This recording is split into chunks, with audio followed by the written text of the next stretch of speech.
talking biggest takeaways from the National Football League Week 4. Now, we were not on the air last week to discuss our thoughts of the Week 3 games going into Week 4, but just overall, what were your biggest takeaways from a bizarre week from Thursday to Sunday to last night? Just very strange, in my opinion, slate of games in Week 4. The Houston Texans, they absolutely got it right with C.J. Stroud. Are we sure? Yes. Are you sure about that after 4 games? Yes, I am 100% sure.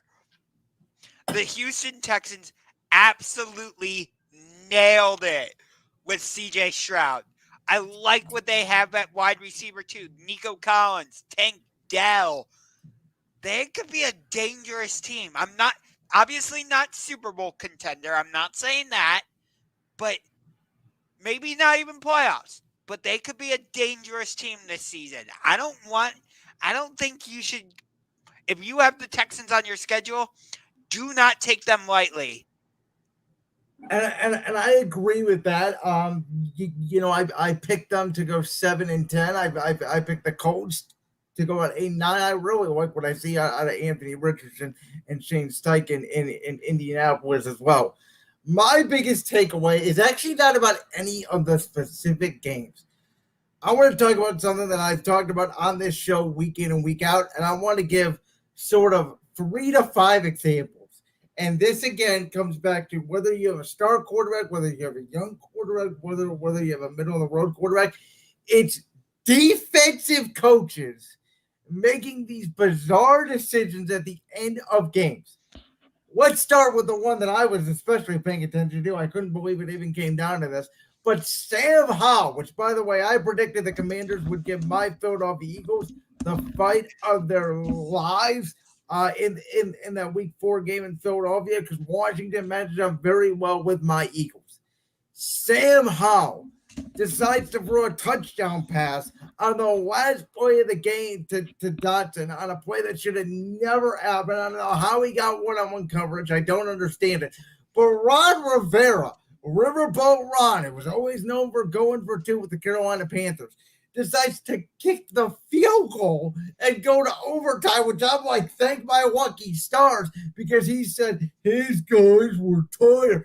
Are you kidding me? You have 2 yards to go down there and win the game. You're on the road. You're always a 9-point underdog. You haven't turned the ball over. Your offense has moved the ball up and down the field all day, except for about 2 drives in the third quarter.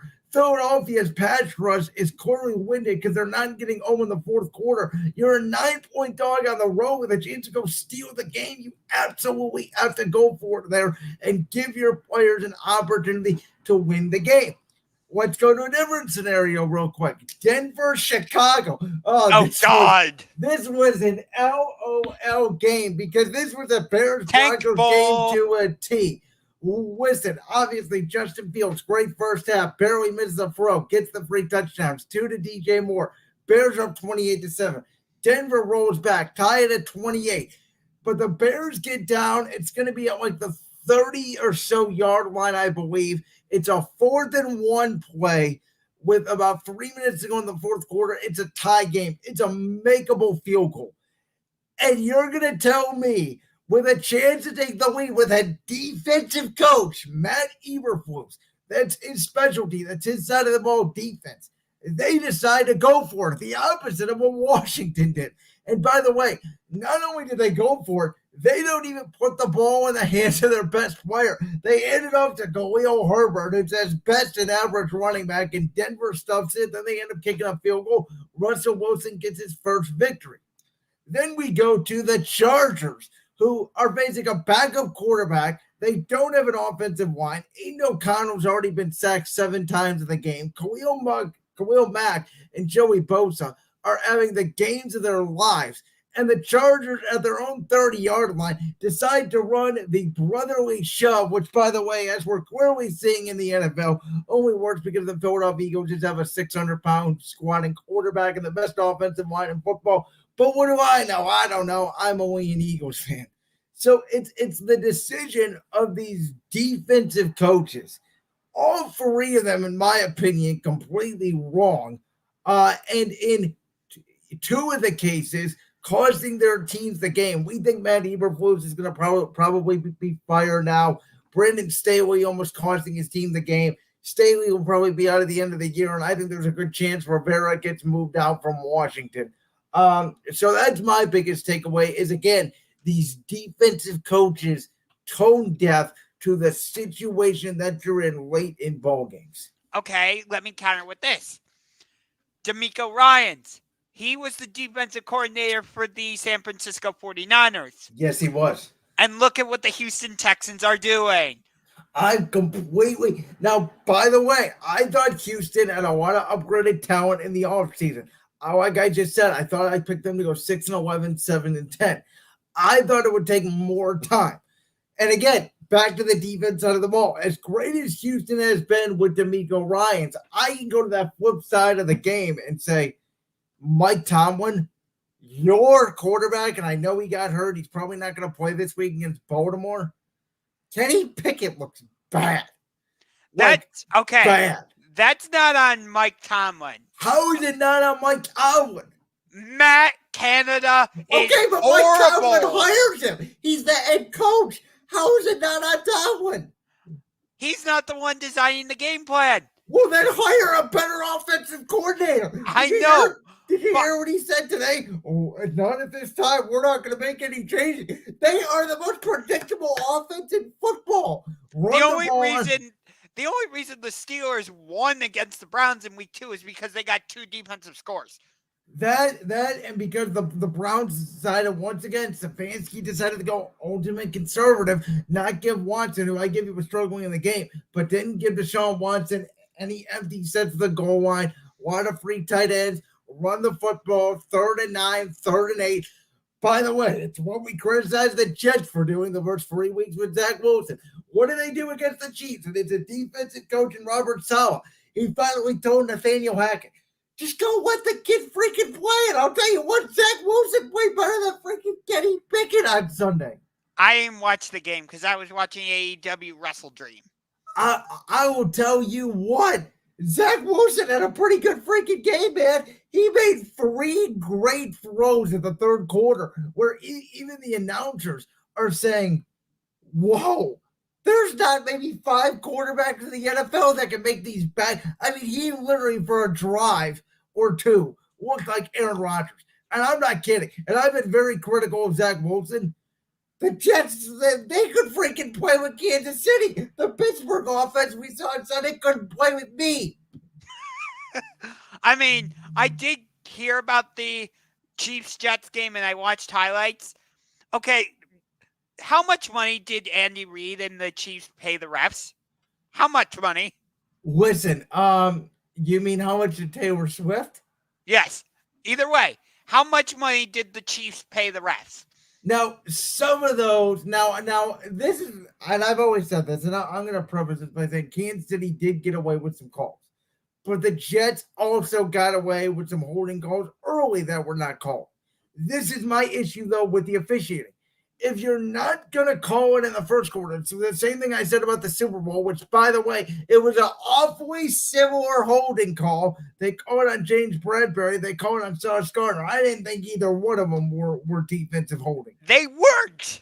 So it's the same criticism I have is officials late in games deciding to throw flags. And this one looks worse, by the way, because he throws it after the interception. So in my opinion, I just ask for officials to be consistent. They're going to miss calls. There's holding on every play. Listen, I saw the Eagles get away with some holding on Sunday. Washington got away with some holding. Everybody gets away with defensive holding and offensive holding, especially on the defensive lines. It's the egregious ones we expect them to call. And it's weird because there's some officials, and this is where I wish the NFL was a little more consistent. I understand every referee is going to call the game differently. But we have some games where, and Philadelphia was an example, there were very ticky-tack pass interference calls called in that game on Sunday.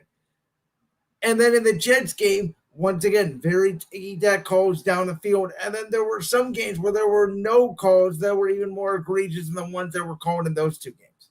Okay, fair.